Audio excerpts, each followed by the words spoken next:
sola, pero no se me cambió la diapo.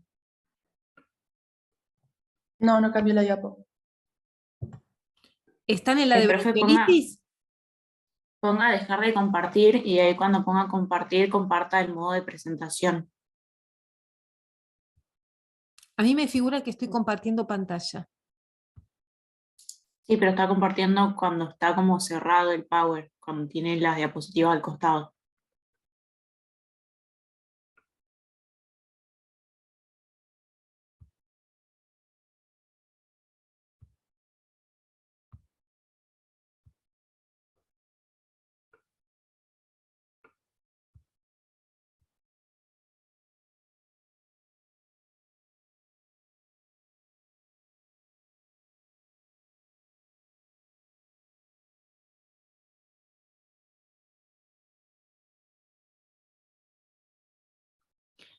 A ver, dejo de compartir y la vuelvo a poner, porque no me figura. A ver. ¿Ahora?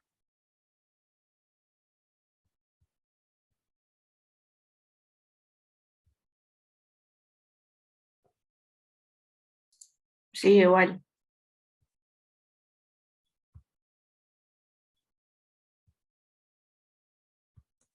Bueno, entonces, como les decía, es el primer episodio de sibilancias asociado a una infección viral en un menor de 2 años, ¿sí? Y anatomopatológico se ve como una inflamación difusa y aguda de las vías aéreas. Toda esta fisiopatología es la que nos va a conducir a la semiología del paciente, ¿sí? Otra cosa a tener en cuenta, ¿cuál es la etiología? ¿Sí?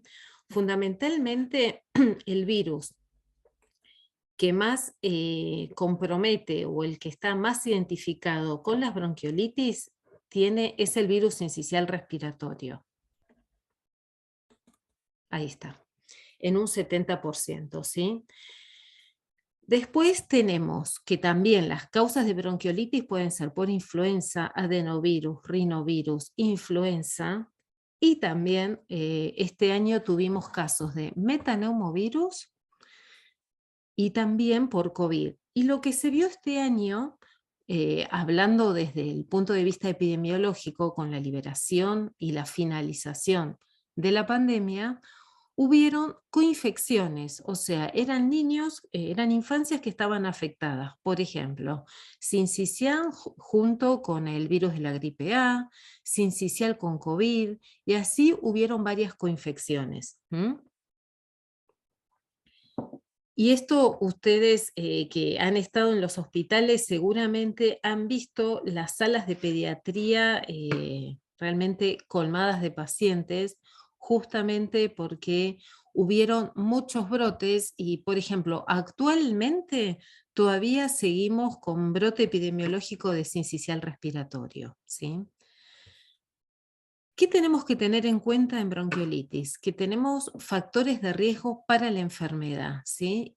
Todo esto que yo les muestro y que está en las actualizaciones del PRONAP, que son todas actualizaciones de la Sociedad Argentina de Pediatría, es lo que nosotros vemos en los consultorios. Por lo general es más frecuente en los varones, en los menores de 6 meses, chiquitos que no tienen lactancia materna, con una madre fumadora, donde viven en hacinamiento o que asisten a guarderías, ¿sí? Estos son los factores de riesgo de enfermedad, porque también lo que vamos a tener son factores de riesgo de enfermedad. El virus sincicial respiratorio tenemos 2 tipos. Hay que saber que es altamente contagioso. Significa que si un lactante se internó en una sala de pediatría por sincicial, por lo general va a contagiar a todos los que estén dentro de la sala. Este es un virus que no deja inmunidad, ¿sí? Por lo cual los lactantes pueden tener 2 o 3 episodios en el mismo invierno de virus sincicial respiratorio. Tenemos 2 tipos. La fuente de infección es la humana y sobrevive de 30 a 60 minutos en piel, ¿sí? El virus sincicial respiratorio, a diferencia de otros virus respiratorios, Una vez que lesionó y que provocó todos los cambios fisiopatológicos, ya sea a nivel del bronquiolo terminal o a nivel alveolar, tiene una recuperación que es ad integrum, ¿sí? O sea que la recuperación va a ser total, a diferencia de, por ejemplo, el adenovirus, que va a provocar una recuperación en realidad con fibrosis o con una lesión que lo va a conducir a una enfermedad pulmonar crónica. ¿Cuál es la epidemiología? Bueno, es desde el otoño a primavera, pero en esta región, en lo que es la zona del Valle y de Neuquén, la epidemiología se prolonga más en el tiempo. Inclusive hay casos de bronquiolitis, inclusive en diciembre, ¿no? Cuando ya está empezando el verano. Provoca una epidemia de infección respiratoria, afecta a todas las áreas geográficas, tiene un periodo de incubación de 3 a 8 días, ¿sí? Por lo general están eliminando el virus hasta cercano a 10 días después de haberse contagiado, y la primoinfección afecta al 70% menor de un año, ¿sí? Pero no se olviden que también el sincicial afecta a infancias mayores y adultos, ¿sí? En estos momentos hay muchos adultos cursando infección por sincicial. La diferencia es que los adultos no les provoca ni las bronquiolitis ni las neumonías virales, sino es un cuadro más de tipo catarral y de mucha rinitis, pero que son son fuente de contagio para los lactantes o para las infancias, ¿sí? Hace un rato les dije que había factores de riesgo de la enfermedad y otros que son los factores de riesgo del huésped, por lo cual tenemos que conocer muy bien los antecedentes de este paciente que está cursando la bronquiolitis. Si fue un prematuro, si es un bebé con bajo peso al nacer, si es un desnutrido, o sea, fijarnos bien cuáles son las patologías previas del paciente. Si es un paciente con una vacunación incompleta o que tiene ausencia de lactancia materna, ¿sí?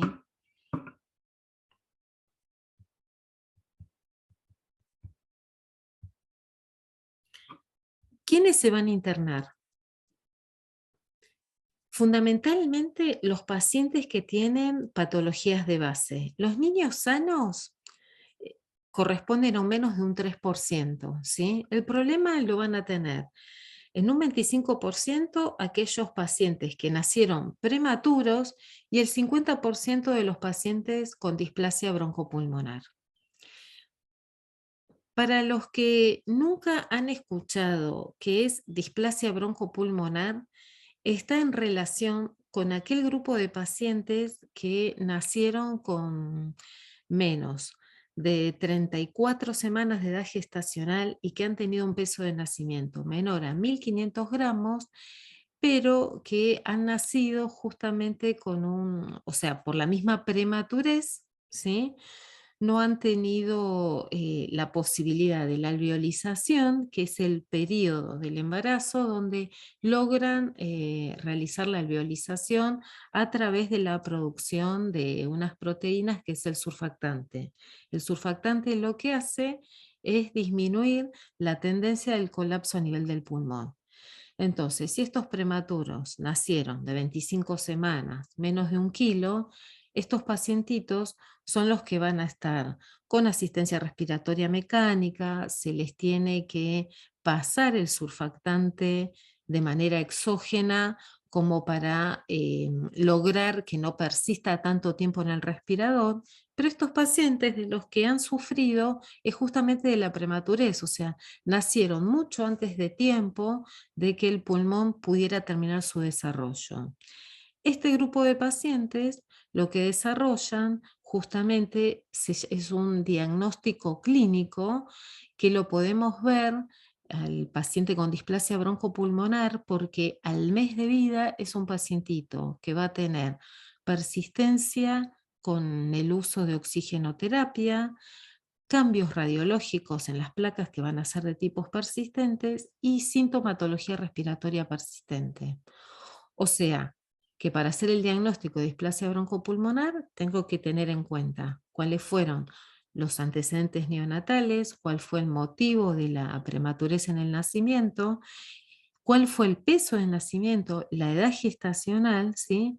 Y la persistencia en la evolución luego del primer mes de vida, ¿sí? De todos modos, estos pacientitos con displasia broncopulmonar tienen buen pronóstico a largo plazo, ¿sí? Porque ¿qué significa? Que en la medida que vayan aumentando de peso y vayan creciendo, hay áreas de pulmón que no fueron afectadas y con los cuales van a ir compensando el funcionamiento de aquellas áreas que sí fueron afectadas, ¿sí? Entonces, por lo general, un paciente con broncodisplasia, llegando a los 5 o 6 años, logran resolver este problema o esta enfermedad. Pero en los primeros años de vida son los que más se van a internar aquellos pacientes, sobre todo los primeros 2 años de vida, que son prematuros y que desarrollaron la displasia broncopulmonar, van a estar mucho más afectados por el virus sincicial respiratorio.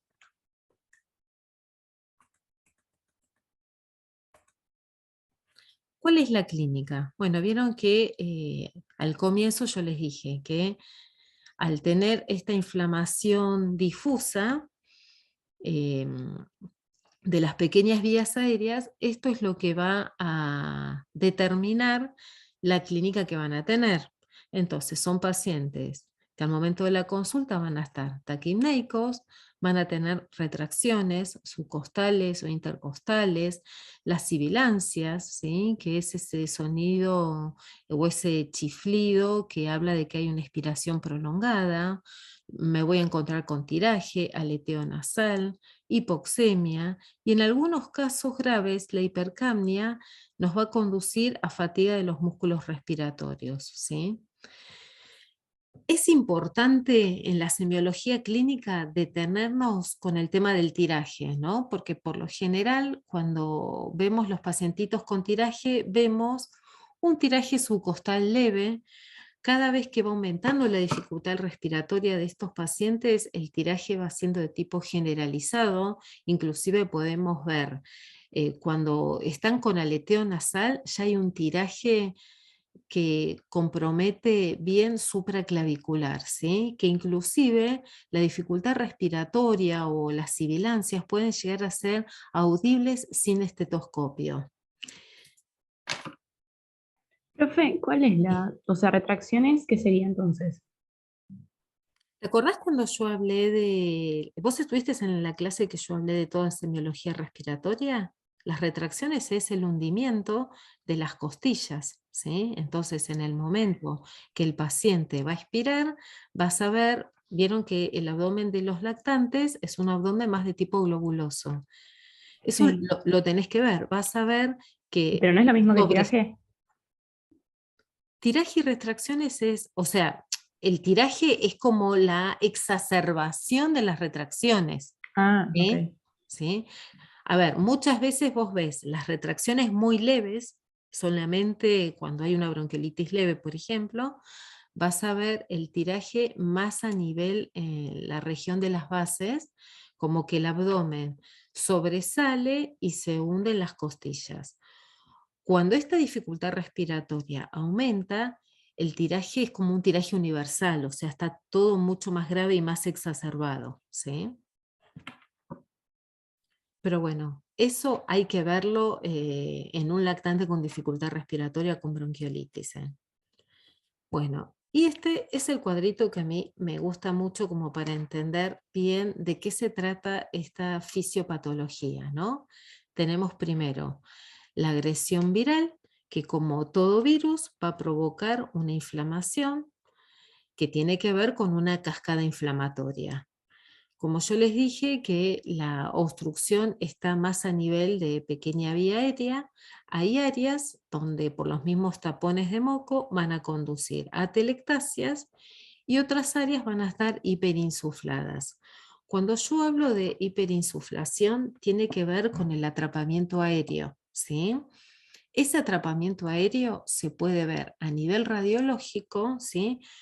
Por primero, se van a ver el aumento de los espacios intercostales, ¿sí? Que eso también se tiene que aprender a leer con las radiografías de tórax, ¿sí? Cuál es la cantidad de espacios que puedo llegar a contabilizar. Y ver que en la fisiopatología, aparte de tener hiperinsuflación, hay áreas donde hay tapones de moco, ¿sí?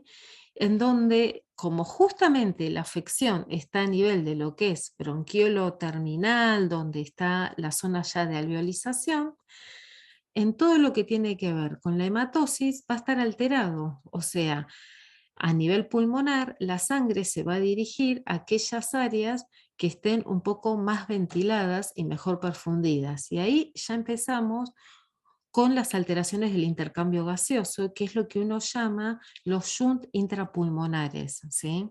Entonces, empezamos a encontrarnos con áreas de hipoventilación, con desigualdades de la ventilación-perfusión, que esto me va a llevar. Lo primero es la hipoxemia, que es el cuadro más leve, ¿sí? Cuando esto persiste en el tiempo y va aumentando la dificultad respiratoria, voy a tener hipoxemia con hipercapnia, ¿sí? Antiguamente había una clasificación de los niños que se hablaba de bronquiolitis leve, moderada o severa, en donde si la leve eran los lactantes que podían comer y dormir, las moderadas podían seguirse alimentando, pero les costaba el sueño, y las graves ya no podían ni comer ni dormir, ¿sí? Que tiene que ver más con la fase donde se produce la alteración, donde hay ya caídas bruscas de la oxigenación, de la saturación, y empiezan a retener mucho dióxido de carbono, ¿sí? Actualmente, todos los pediatras utilizamos para evaluar la gravedad de una bronquiolitis el score de TAL.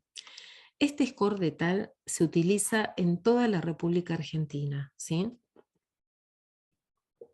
O sea, todo lactante que consulta por una causa de bronquiolitis, los pediatras tenemos en la cabeza este score para poder evaluar el nivel de gravedad y poder tomar una conducta de tratamiento, ¿sí?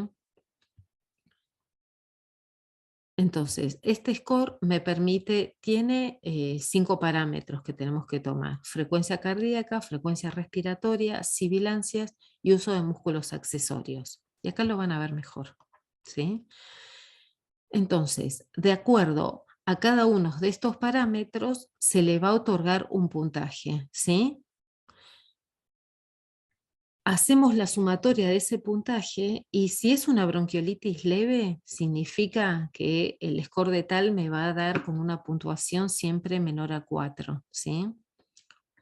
Hoy por hoy, como en todas las clínicas, hospitales, consultorios, todos los médicos tenemos un oxímetro de pulso, se toma en cuenta también, hay un score de TAL modificado que toma en cuenta el tema de la saturometría, y por lo general coincide.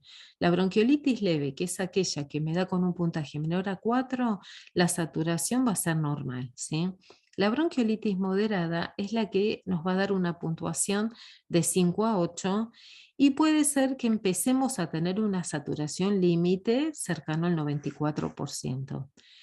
Y la bronquiolitis grave es aquel paciente que el puntaje va a dar mayor a 9, ¿sí?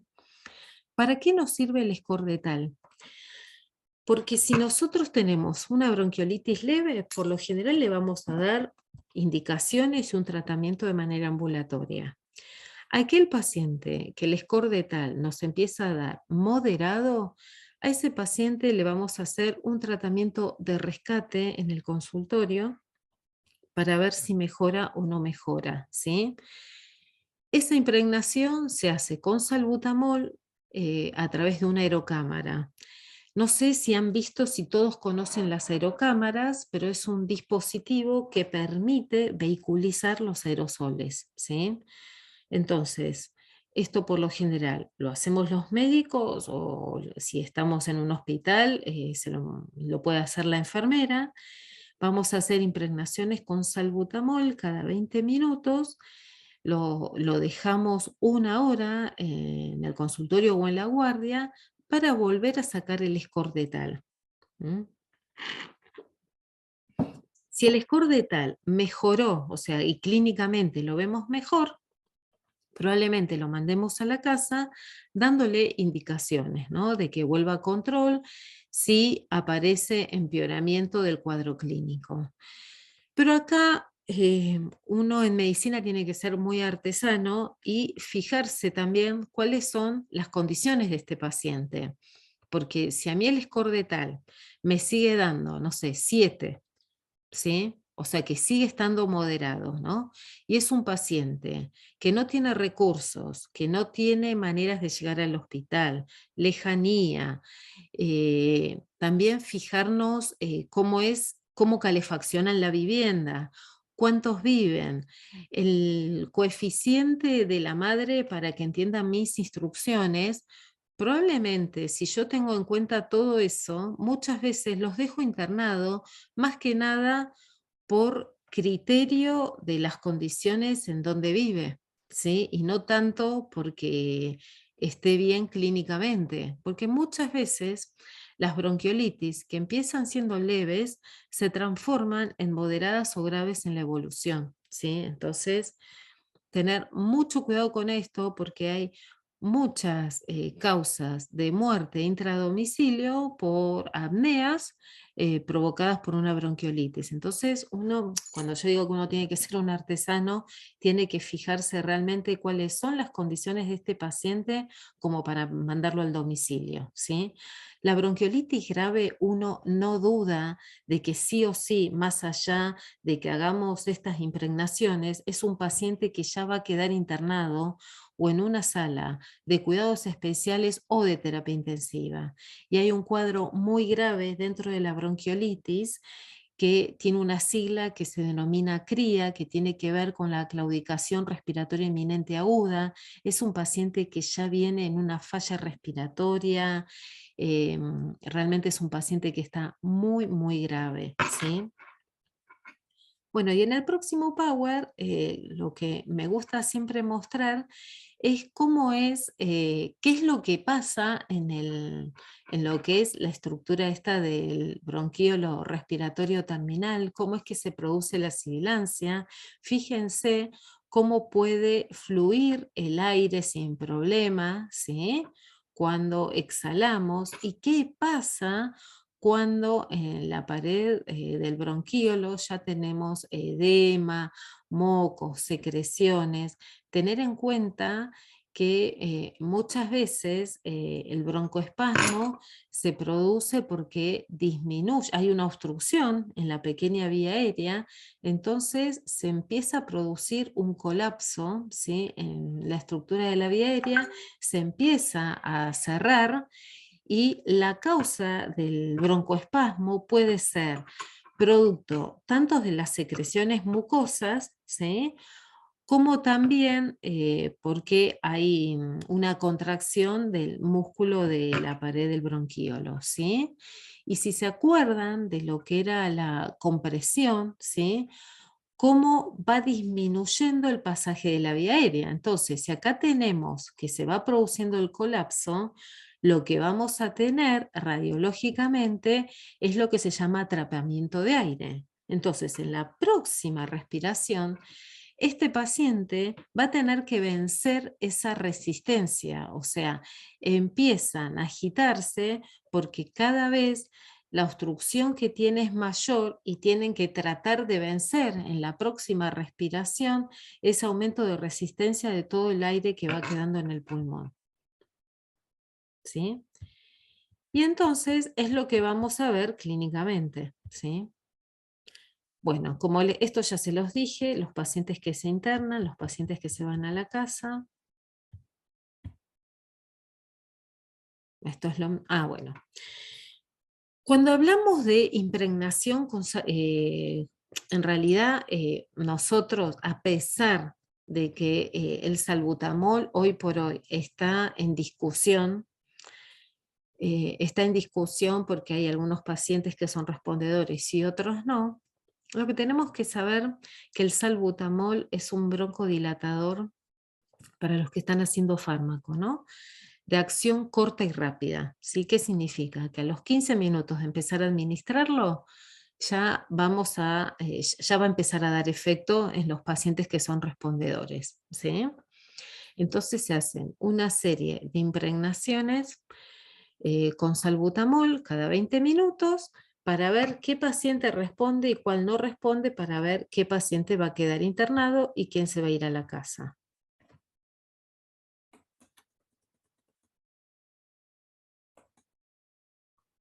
Bueno. Vieron que yo les nombré el oxímetro de pulso, ¿sí? Que hoy por hoy los tenemos todos en el consultorio y que el score de tal modificado va tomando en cuenta el tema de la saturación, de la oximetría.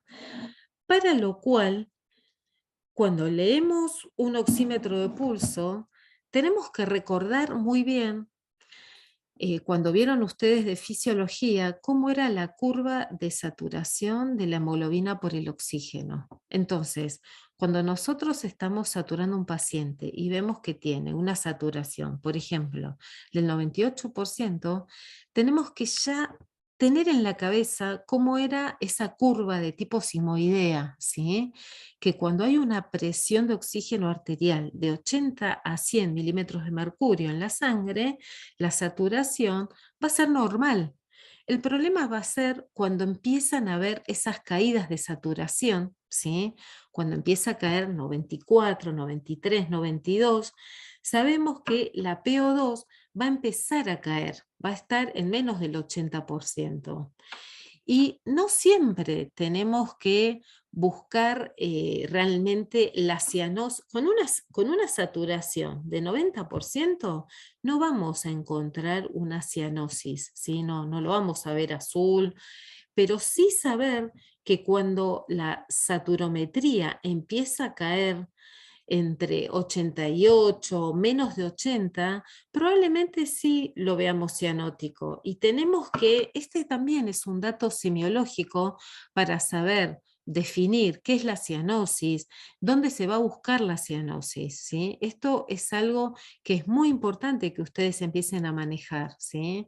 Que por lo general la podemos ver en los labios. Tienen que definir qué es cianosis central de qué es periférica. Cuando hablamos de cianosis central, tenemos que reconocer y saber que tiene que ver con el shunt intrapulmonar. ¿Qué significa? Lo que yo les dije hace un rato. Hay sangre que se va a derivar dentro del pulmón, porque como hay áreas que están atelectasiadas, van a ir a buscar la misma sangre aquellas áreas que todavía están mejores ventiladas. Y en esos shunt intrapulmonares lo que va a haber es una caída de la oxigenación. Entonces va a haber caída de la presión de oxígeno, ¿sí? Esto es importante que lo reconozcan porque muchas veces hay mucha dificultad todavía con el tema de cuál es el valor de saturación normal. Para toda la población, para todas las comunidades, saturación de oxígeno normal es a partir del 94%, ¿sí? Esto es para los lactantes, para los que fueron prematuros. Lo que a veces uno hace es tener en cuenta la saturometría en aquellos pacientes con factores de riesgo. Entonces van a escuchar que a veces hay una saturometría permisiva, pero esos son casos contados y se los van a dejar a los que hacemos neumonología, ¿sí? O sea que este criterio, y esto es importante, saturometría normal para toda la población es a partir del 94, ¿sí? Y cuando van cayendo estos valores de saturometría, tenemos que rápidamente relacionar qué está pasando con la presión arterial de oxígeno y la curva de saturometría, ¿sí? Que si ustedes recuerdan que tenía una curva sigmoidea, cómo eran esas caídas de oxígeno, ¿no? En la medida que se va bajando la saturación, voy a estar en ese punto donde la entrega de oxígeno también va a estar comprometida. Bueno, y acá llegamos a esa sigla de las que yo les hablé, ¿no? La claudicación respiratoria inminente aguda. Este es un paciente que va a estar taquipneico, ya con respiración superficial.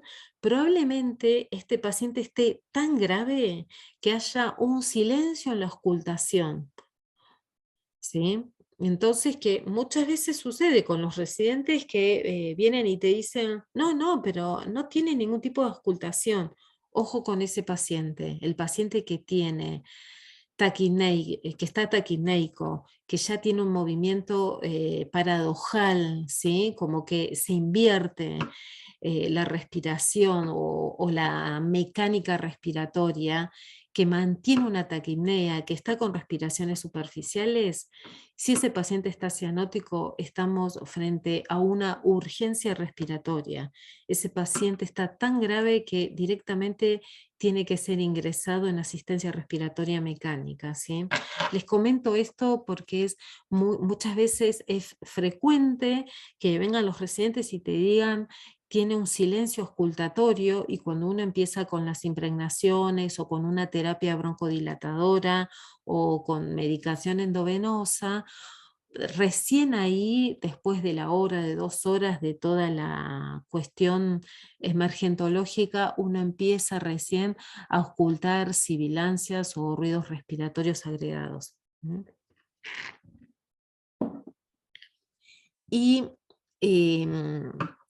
acá hay una zona en donde justamente hay un cruce con los gases en sangre, donde hay una caída de la PO2 arterial y hay un ascenso de la presión de dióxido de carbono. Por eso son tan importantes en estos casos poder determinar y analizar los gases en sangre y decir, bueno, o sea, poder determinar según los gases en sangre qué tipo de, o sea, en qué tipo de acidosis respiratoria estoy, ¿no? Si es una acidosis respiratoria compensada o descompensada, ¿sí? Cuando el paciente llega en esta instancia, por lo general, los gases en sangre nos van a dar una acidosis respiratoria totalmente descompensada. Bueno, ¿y cuál es el tratamiento? Lo más importante es mantener la hidratación. Estos pacientes, recuerden que, bueno, ustedes después, más adelante, van a tener una clase de deshidratación, pero fíjense que el tema de la taquipnea también hace que aumenten las pérdidas insensibles por el tema de la respiración, ¿sí? Y como estos pacientitos en algún punto dejan de alimentarse o respiran o comen, esto es naturaleza pura, muchos de estos pacientes llegan deshidratados. Entonces, lo primero que hay que hacer es recuperar o ver cómo está su estado de hidratación, y si es necesario en los pacientes que se internan, colocarles una vía parenteral como para mantener sus necesidades basales y ver si hay que hacer la restauración o la recuperación de aquel grado de deshidratación según el caso del paciente. Mantener una oxigenación adecuada. Estos pacientes que empiezan a desaturar no les alcanzan la fracción inspirada de oxígeno que estamos respirando nosotros, entonces hay que empezar con el aporte de oxigenoterapia, que según el tipo de gravedad se va a empezar ya sean con bigoteras o con otras instancias más importantes como para poderles administrar oxígeno, ¿sí? Y como les dije anteriormente, el tratamiento farmacológico hoy por hoy es motivo de controversia porque no todos los lactantes son respondedores al uso de salbutamol, ¿sí? Pero eso no es algo que que yo vaya a discutir en este momento con ustedes. A mí lo que más me interesa es que ustedes puedan tener en cuenta, o sea, la definición, cuál es la clínica, poder saber perfectamente el score de tal, ¿sí? Que son las cuestiones que más nosotros les vamos a tomar en un examen, ¿sí? ¿Cuáles son los criterios de internación? ¿Sí? Primero, ver si hay algún factor de riesgo para bronquiolitis grave, ¿sí? Que esto tiene que ver con los factores propios de los pacientes, ¿sí? Eso tenía que ver si había sido un prematuro, un chiquito bajo peso al nacer, si era un paciente desnutrido, si es un paciente con una displasia broncopulmonar, si tienen alguna patología como algún tipo de inmunodeficiencia, si es un paciente fibroquístico, si es un paciente portador de alguna cardiopatía congénita, ¿sí? Un paciente que se presenta con apnea es una causa, es un criterio de internación. Aquel paciente que no sea respondedor al salbutamol, madre adolescente, analfabeta, un muy mal medio socioeconómico y no comprensión de las indicaciones, que fue un poco lo que estuvimos hablando anteriormente. Bueno, ¿cómo podemos hacer el control de la epidemia nosocomial? Acá, cuando hablo de cortizar de las cortes de pacientes y staff de enfermería, es que en realidad los pacientes con virus sincicial respiratorio tienen que estar atendidos por lo general por un grupo de enfermería y deberían estar como más aislados, ¿sí? O sea, no puedo internar un paciente, por ejemplo, que se va a operar de una apendicitis o tiene un traumatismo de cráneo con una bronquiolitis. A eso se refiere cuando yo voy a cortizar, ¿sí? Identificar urgente a los pacientes que ingresan y que se internan por bronquiolitis, para lo cual tenemos que hacer el diagnóstico a través de inmunofluorescencia. Esto que les puse acá, lo de la sinagis es un biológico, es un anticuerpo monoclonal que se indica fundamentalmente a los pacientes prematuros y de bajo peso al nacer en la época estacional de virus sincicial respiratorio. No es una vacuna, ¿sí? Es un biológico, es un anticuerpo monoclonal, por lo cual se tiene que administrar una dosis de manera mensual durante de 3 a 6 meses, según lo que el hospital tenga y lo que la prepaga pueda autorizar. Este es un biológico que es muy caro y que la indicación está reservada solamente hoy por hoy para los chiquitos prematuros de menos de 34 semanas y menos de 1500 gramos, ¿sí?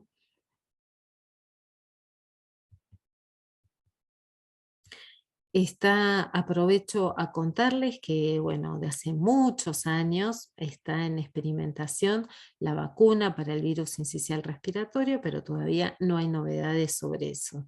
Pero hay muchos trabajos, inclusive hay trabajos de investigación en madres embarazadas, pero bueno, todavía no hay resultados de eso. Yo creo que la verdad es que el tema de la vacuna para el sincicial es muy complicado, por eso es que todavía no se ha podido determinar, pero eso va a ser realmente un golazo cuando tengamos la vacuna para el virus sincicial, ¿sí? ¿Cuáles son las recomendaciones? Bueno, estricto lavado de manos, el aislamiento respiratorio, esto tiene que ver con las cortes de poder separar a los pacientes infectados, poder educar a los padres y a otros portadores, disminuir el contacto con población susceptible, insistir mucho con lo que es el control ambiental y disminuir el tabaco intradomiciliario. La Palimizumab, que es lo que yo les nombré hace un rato, que la marca comercial es la Synagis, que es este monoclonal que se indica a los menores de 1000 gramos durante el primer año de vida y menores de 2 años con enfermedad pulmonar crónica con tratamiento en los últimos 6 meses. Fundamentalmente tiene que ser, como les dije, los prematuros menores de 1550 gramos con patología neonatal grave, ¿sí? Hay nuevas recomendaciones. Hasta el año pasado teníamos la posibilidad en la Argentina de poder hacer la administración hasta los 3 años de vida. Este año cambiaron totalmente las indicaciones a nivel de nación, así que el criterio es muy estricto, sobre todo para el primer año de vida, ¿sí? ¿Cuáles son las secuelas del virus sincicial respiratorio? Bueno, podemos tener un impacto grave, sobre todo en los prematuros, con displasia broncopulmonar, Y lo que más se ve en el consultorio de pediatría es que los lactantes que no fueron prematuros y que, o sea, fueron chiquitos de término, que tienen su episodio de bronquiolitis, como les dije al comienzo, la bronquiolitis por sincicial respiratorio tiene una recuperación del epitelio que es ad integrum. Pero como el virus sincicial respiratorio en el momento agudo provoca mucha inflamación, probablemente estos pacientes desarrollen lo que se llama una hiperreactividad de la vía aérea. Recuerden que la hiperreactividad es una prueba de laboratorio, no es un diagnóstico.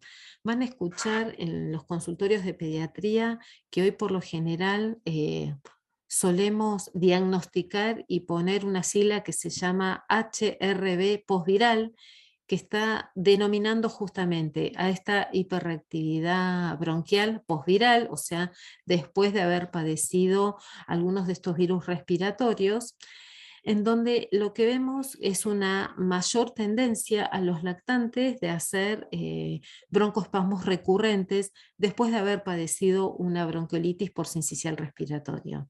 Como les dije, y otros diagnósticos que van a escuchar van a ser sibilancias tempranas y sibilancias tardías, ¿sí? Esto tiene que ver que los pacientes, muchas veces los varones que han nacido con una inmadurez en el desarrollo de la vía aérea, van a desarrollar sibilancias cada vez que se enfrenten con una infección de algún virus respiratorio. Los sibilantes tempranos son pacientes de buen pronóstico, probablemente no desarrollen asma y cuando vayan cumpliendo 4 o 5 años vayan desapareciendo esas sibilancias, ¿sí? O sea que está determinado por un grupo de pacientes que han nacido con una inmadurez en el desarrollo de la vía aérea, ¿sí? Como les dije hace un rato, esta denominación de hiperreactividad tiene que ver con una prueba de laboratorio. No sé si han escuchado los test de metacolina que se hacen muchas veces para hacer diagnósticos de asma, o el test del esfuerzo que se hace también cuando los pacientes son más grandes. Y esta prueba de hiperreactividad lo que denota son caídas de flujos pulmonares en estas espirometrías provocadas o inducidas por ejercicio o por metacolina, en donde uno demuestra la broncoobstrucción y caídas de flujos dependiendo del grado de inflamación que tienen.